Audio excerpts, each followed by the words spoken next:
সম্মানিত দর্শক, আসসালামু আলাইকুম। কৃষি কথা ইউটিউব চ্যানেলে আপনাকে স্বাগতম। আজ আমি আসছি টাঙ্গাইল সদর বাসা খানপুর জামাইপাড়া রেজাউলের ভাইয়ের হাঁসের খামার অ্যান্ড হ্যাচারিতে। তিনি এখান থেকে বাচ্চা উৎপাদন করেন এবং বাচ্চাগুলো ব্রিডিং করার পরে সেই বাচ্চাগুলো বিক্রি করে থাকেন।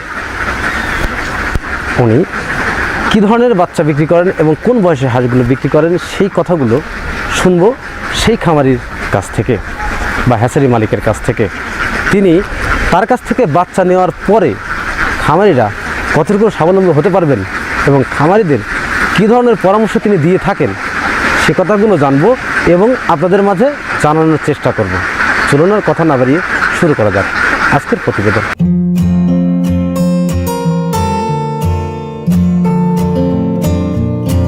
আসসালামু আলাইকুম ভাই। ওয়ালাইকুম আসসালাম। ভালো আছেন ভাই? মাশাআল্লাহ ভালো। আপনার নাম কি ভাই? আমার নাম মোহাম্মদ রেজাউল করি। রেজাউল করি। আপনার গ্রামের বাড়িটা কোথায়? আমার গ্রামের বাড়ি বাসা খানপুর জামাইপাড়া।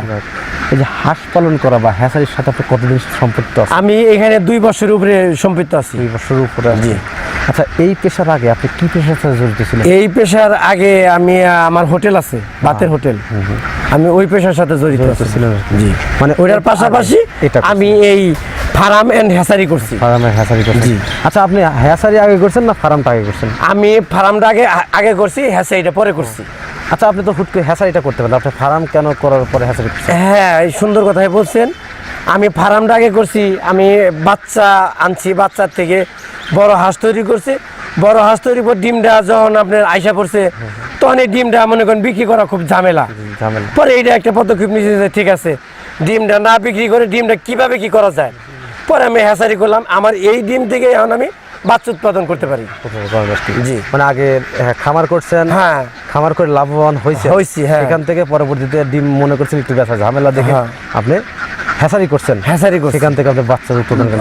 আপনার এইখান থেকে হ্যাচারি থেকে বাচ্চা উৎপাদন বা এই হাঁস থেকে আপনি পরবর্তীতে আপনি কি ধরনের কোন বয়সের হাঁসগুলো বিক্রি করে থাকেন আপনি? হ্যাঁ, আমি এখন এই জায়গা থেকে আমি সব ধরনের হাঁস, যেমন অনেক লোক আছে বুড়ার বুঝে না, বুড়ার করে দেয় 7 দিন বা 10 দিন বুড়ার করে দেই আপনি। তারপরে 2 মাসের হাঁস, 1 মাসের হাঁস বা ডিম পড়া হাঁস, এগুলো সব সাইজের হাঁসই আমি এখন বিক্রি করে থাকি। সব সাইজের হাঁস আমার কাছে আছে, মানে যে তার চায় আর হ্যাঁ সেইটাই যে টাইপের হাঁস চাই আমি ওই টাইপের হাঁসই এখন সেল করে থাকি। আচ্ছা, আপনাকে তো এই সেল করার পূর্বে যারা বাচ্চা অর্ডার করবে বা বাচ্চা অর্ডার করে কেউ ব্রিডিং করতে পারছে না বা আপনাকে বলছে ভাই ব্রিডিং করে দেন, হ্যাঁ, সেক্ষেত্রে আপনাকে কি পরিমাণ খরচ দেন তাদের কাছ থেকে আপনি? হ্যাঁ, ওইটা মনে করেন যে ব্রিডিংটা যদি করে দেই অবশ্যই তো একটা খরচ আছে। অবশ্যই খরচ আছে। আপনার ওষুধের দরকার আছে, আপনার স্যালাইন লাগে, খাবারের দরকার আছে।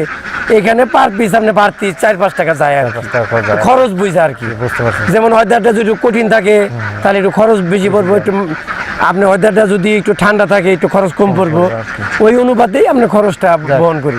একদিনের বাচ্চা তো বিক্রি করেন, তাছাড়া বড় হাঁসও তো বিক্রি করেন। হ্যাঁ, যেমন ধরেন 1 মাস, 1.5 মাস বা 2 মাস, 1 মাসের হাঁস আপনারা কয় টাকা করে দাম নেন পার পিস? আমরা 1 মাসের হাঁস ওটা আপনার মনে করেন 200 নিচে বা 200 এরকম। 200 নিচে 200? হ্যাঁ, মানে 1.5 মাস বা 2 মাসের হাঁস কত টাকা? 2 মাসের হাঁস 200। মানে 1 মাস 1.5 মাস বেশি ডিস্টেন্স হয় না বেশি। হ্যাঁ, বা 4 মাসের হাঁস আপনার কত? 4 মাসের হাঁসটা নিচে 250 টাকা পার পিস। অরিজিনাল খাকি ক্যাম্বেল যেটা, সব হাঁস এক সাইজের যাবে। মানুষ কেন খাকি ক্যাম্বেল বা জিনডিং হাঁস দিয়ে খামার করেন? হ্যাঁ, খুব সুন্দর একটা কথা বলছেন। খাকি ক্যাম্বেল আর জেনিং হাঁসটা হইলো আমাদের বাংলাদেশের জন্য খুব পারফেক্ট একটা ওয়েদারের সাথে ম্যাচ করা। এই ম্যাচ করার বিধয়ই দেখা যায় রোগ বালার সংখ্যাটাও কম আর ডিমের পরিমাণটা অত্যাধিক বেশি।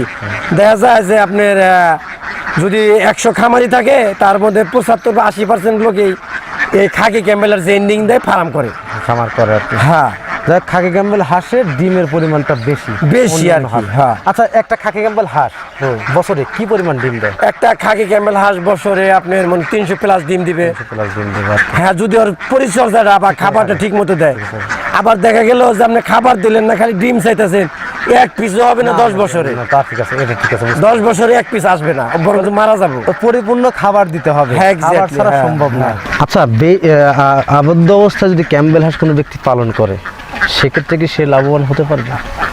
হ্যাঁ, আবদ্ধ অবস্থায় পারলে তো অবশ্যই লাভবান হবে।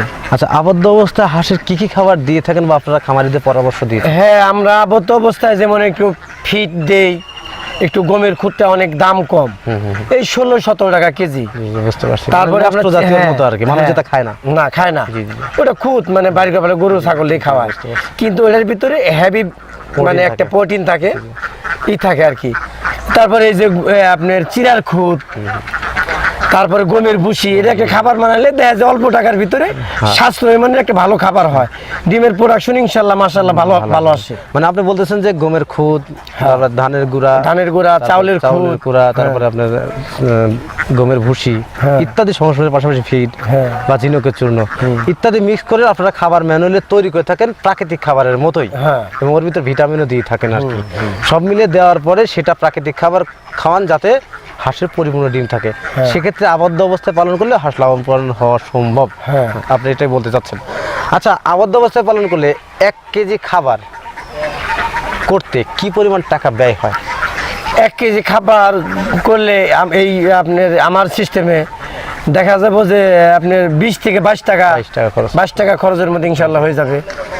প্রিয় দর্শক, রেজাউল ভাইয়ের কথা শুনে বুঝতে পারলাম যে উনি যে আবদ্ধ অবস্থায় হাঁস পালন করলে মানুষ লাভবান হতে পারবে কিভাবে, সেটা ম্যানুয়ালি খাবার তৈরি করতে হবে, যেমন উনি এখন করতেছেন।